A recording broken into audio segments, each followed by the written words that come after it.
ನಮಸ್ಕಾರ ಸ್ನೇಹಿತರೆ, ನಾನು ನಿಮ್ಮ ಹರೀಶ್.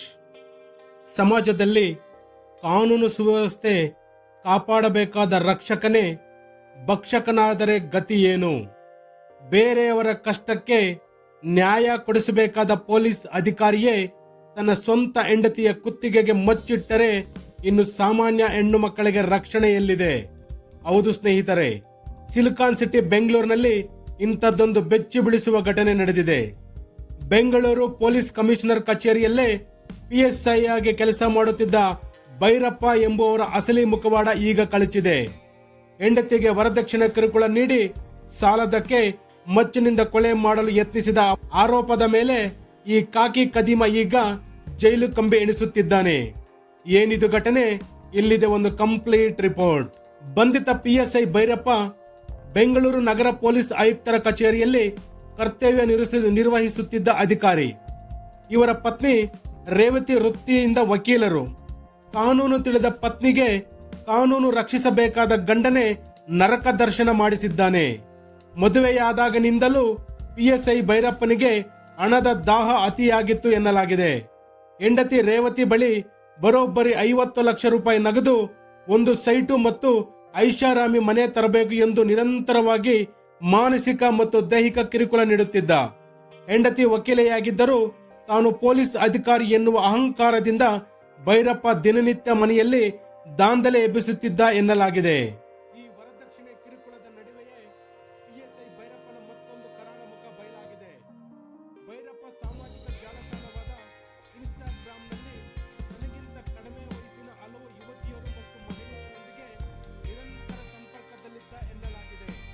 ಇದನ್ನ ಪತ್ನಿ ಪ್ರಶ್ನಿಸಿದಾಗ ಮನೆಯಲ್ಲಿ ಜಗಳ ತಾರಕಕ್ಕೇರಿದೆ. ಕಳೆದ ರಾತ್ರಿ ಜಗಳ ತಾರಕಕ್ಕೇರಿದಾಗ ಸಬ್ ಇನ್ಸ್ಪೆಕ್ಟರ್ ಭೈರಪ್ಪ ಮೃಗದಂತೆ ವರ್ತಿಸಿದ್ದಾನೆ. ಮನೆಯಲ್ಲಿದ್ದ ಲಾಂಗ್ ಅಥವಾ ಮಚ್ಚನ್ನು ಕೈಗೆತ್ತಿಕೊಂಡು ಪತ್ನಿ ರೇವತಿ ಕುತ್ತಿಗೆಗೆ ಇಟ್ಟಿದ್ದಾನೆ. ಈ ವೇಳೆ ಮಗಳನ್ನು ಬದುಕಿಸಲು ಬಂದ ಮಾವನ ಅಂದರೆ ರೇವತಿಯ ತಂದೆಯ ಮೇಲೂ ಭೈರಪ್ಪ ಮಚ್ಚಿನಿಂದ ಹಲ್ಲೆ ನಡೆಸಿ ಇಬ್ಬರನ್ನು ಕೊಲೆ ಮಾಡಲು ಯತ್ನಿಸಿದ್ದಾನೆ. ಈ ರಕ್ತ ಚರಿತ್ರೆ ತಾವರೆಕೆರೆ ಪೊಲೀಸ್ ಠಾಣಾ ವ್ಯಾಪ್ತಿಯಲ್ಲಿ ನಡೆದಿದೆ ಎನ್ನಲಾಗಿದೆ. ಘಟನೆ ನಡೆದ ತಕ್ಷಣ ಪತ್ನಿ ರೇವತಿ ಕೆಂಗೇರಿ ಪೊಲೀಸ್ ಠಾಣೆಗೆ ಓಡಿ ಬಂದು ದೂರು ನೀಡಿದ್ದಾರೆ.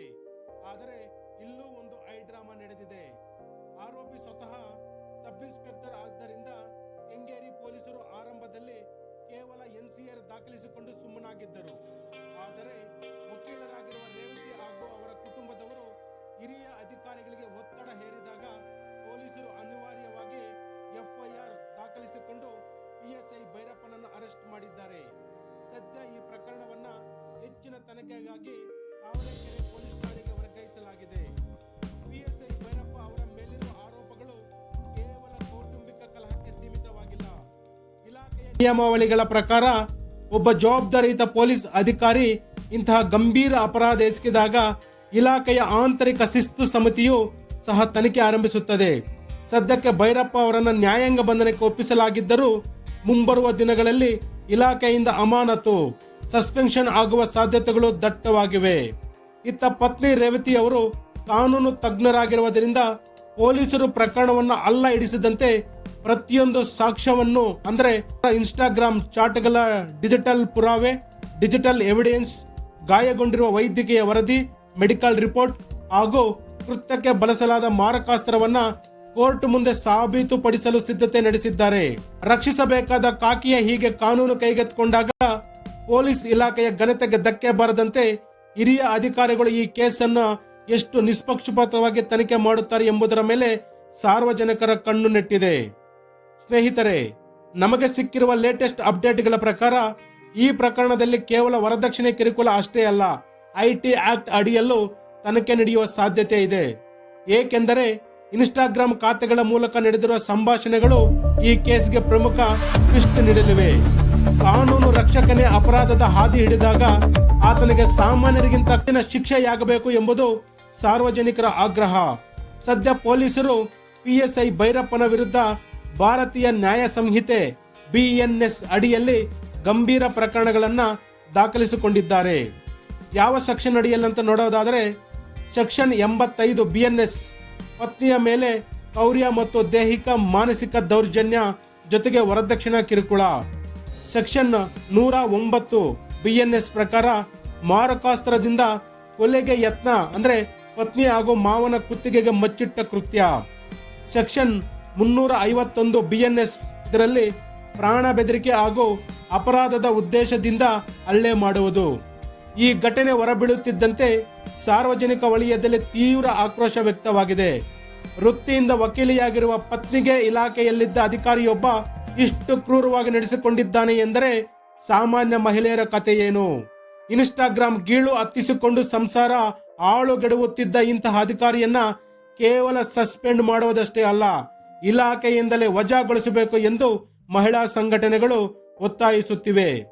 ಹೌದು ಸ್ನೇಹಿತರೆ, ಅಧಿಕಾರ ಮತ್ತು ಕಾಕಿಯ ಅಹಂಕಾರ ತಲೆಗೇರಿದಾಗ ಮನುಷ್ಯ ಹೇಗೆ ಮೃಗವಾಗುತ್ತಾನೆ ಎಂಬುದಕ್ಕೆ PSI ಭೈರಪ್ಪನ ಪ್ರಕರಣವೇ ಸಾಕ್ಷಿ. ಇಲಾಖೆಯಲ್ಲಿರುವ ಕೆಲವು ಇಂತಹ ಕಪ್ಪು ಚುಕ್ಕೆಗಳಿಂದ ಇಡೀ ಪೊಲೀಸ್ ಇಲಾಖೆಗೆ ಕೆಟ್ಟ ಹೆಸರು ಬರುವಂತಾಗಿದೆ. ಹಿರಿಯ ಅಧಿಕಾರಿಗಳು ಈ ಪ್ರಕರಣವನ್ನ ಯಾವುದೇ ಮುಲಾಜಿಲ್ಲದೆ ತನಿಖೆ ನಡೆಸಿ ಸಂತ್ರಸ್ತೆ ವಕೀಲೆ ರೇವತಿ ಅವರಿಗೆ ನ್ಯಾಯ ಕೊಡಿಸಬೇಕಾಗಿದೆ. ಇಷ್ಟಕ್ಕೂ ಈ PSI ಭೈರಪ್ಪ ಅವರು ಯಾಕೆ 50 ಲಕ್ಷ ಕೇಳಿದ್ರು ಅನ್ನೋದಕ್ಕೆ ಈಗ ಗೊತ್ತಾಗ್ತಿರೋಂಥ ಮಾಹಿತಿ ಏನಂತಂದ್ರೆ, ಇವರ ಮೇಲೆ ಲೋಕಾಯುಕ್ತಿ ದಾಳಿಯಾದಾಗಿಂದ ಇವರನ್ನ ಠಾಣೆ ಬದಲಾವಣೆ ಮಾಡಿ ಬರೀ ಕಮಿಷನರ್ ಆಫೀಸ್ಗಷ್ಟೇ ಇವರನ್ನ ಅಧಿಕಾರಿಯಾಗಿ ಮಾಡಿದ್ರು. ಅಂದ್ರೆ ಕಮಿಷನರ್ ಹೇಳಿರುವಂತ ಫೈಲ್ಗಳನ್ನ ತಗೊಂಡೋಗಿ ಇನ್ನೊಂದು ಆಫೀಸ್ಗೆ ಕೊಡುವುದಷ್ಟೇ ಇವರ ಕೆಲಸ ಆಗಿತ್ತು. ಆದರೆ ಇವರು ಒಂದು ಸ್ಟೇಷನ್ ಅಲ್ಲಿ ಡ್ಯೂಟಿ ಹಾಕ್ಸ್ಕೋಬೇಕಾಗಿದ್ರೆ ಇವರು 50 ಲಕ್ಷ ಕೊಡಬೇಕಾಗಿತ್ತಂತೆ. ಹಾಗಾಗಿ ಹೆಂಡತಿಯನ್ನು 50 ಲಕ್ಷ ತರೋದಕ್ಕಾಗಿ ವರದಕ್ಷಿಣೆ ಕಿರುಕುಳ ನೀಡಿದ್ದಾರೆ ಎಂಬುದು ಇವರ ಮೇಲೆ ಮತ್ತೊಂದು ಆರೋಪ ಕೇಳಿಬಂದಿದೆ. ಈ ಮೊದಲು ಮಾಡಿದ ಅಕ್ರಮಗಳಿಂದ ಠಾಣೆಯನ್ನೇ ಬದಲಾವಣೆ ಮಾಡಿದ್ದವರು ಮತ್ತೆ ದುಡ್ಡು ಕೊಟ್ಟು ಠಾಣೆಗೆ ಹಾಕ್ಸ್ಕೊಂಡವರು ಅಲ್ಲಿ ಪ್ರಾಮಾಣಿಕವಾಗಿ ಕೆಲಸ ಮಾಡುತ್ತಾರೆಯೇ ಅನ್ನೋದೇ ಇಲ್ಲಿ ಕಾಡುತ್ತಿರುವಂತ ಪ್ರಶ್ನೆಯಾಗಿದೆ. ಯಾಕೆಂತಂದ್ರೆ ಸುಮಾರು ಪೊಲೀಸರು ಅಂದ್ರೆ ಎಲ್ಲರೂ ಅಂತಲ್ಲ, ಇಲಾಖೆಯಲ್ಲೇ ಇಂತಹ ಕೆಲವೊಂದು ಮಾಡುವುದನ್ನ ಎಲ್ಲರಿಗೂ ಕೂಡ ತಂದಿಡುವಂತ ಕೆಲಸ ಮಾಡ್ತಾ ಇದೆ. ದಿನನಿತ್ಯ ನೂರಾರು ಜನರಿಗೆ ಬುದ್ಧಿ ಹೇಳಿ ಜೈಲಿಗಟ್ಟಬೇಕಾದ ಸಬ್ ಇನ್ಸ್ಪೆಕ್ಟರ್ ಇಂದು ತಾನೇ ತಪ್ಪು ಮಾಡಿ ತಪ್ಪು ಹಾಗೂ ವರದಕ್ಷಿಣೆ ಆಸೆಗೆ ಜೈಲು ಸೇರಿದ್ದಾನೆ. ಕಾನೂನು ಎಲ್ಲರಿಗೂ ಒಂದೇ ಎಂಬುದನ್ನ ಈ ಘಟನೆ ಸಾಬೀತುಪಡಿಸಿದೆ. ಆದರೆ ಇಲಾಖೆಯಲ್ಲೇ ಇದ್ದುಕೊಂಡು ಇಂತಹ ಕೃತ್ಯ ಎಸಗುವ ಅಧಿಕಾರಿಗಳಿಗೆ ಇಲಾಖೆ ಯಾವ ರೀತಿ ಕಠಿಣ ಶಿಕ್ಷೆ ನೀಡುತ್ತದೆ ಎಂಬುದನ್ನ ಕಾದು ನೋಡಬೇಕಾಗಿದೆ. ಇದು ಇವತ್ತಿನ ವಿಡಿಯೋ ಸ್ನೇಹಿತರೆ. ವಿಡಿಯೋ ಇಷ್ಟ ಆಗಿದ್ರೆ ಲೈಕ್ ಮಾಡಿ, ಶೇರ್ ಮಾಡಿ. ಹಾಗೆಯೇ ಪೊಲೀಸ್ ಇಲಾಖೆ ಈ ಭೈರಪ್ಪನ ಮೇಲೆ ಯಾವ ರೀತಿ ಕ್ರಮ ತೆಗೆದುಕೊಳ್ಳಬೇಕು ಅನ್ನೋದನ್ನ ಕಮೆಂಟ್ ಮಾಡಿ ತಿಳಿಸಿ. ಇಷ್ಟೊತ್ತು ವಿಡಿಯೋ ನೋಡಿದ್ದಕ್ಕಾಗಿ ಧನ್ಯವಾದಗಳು.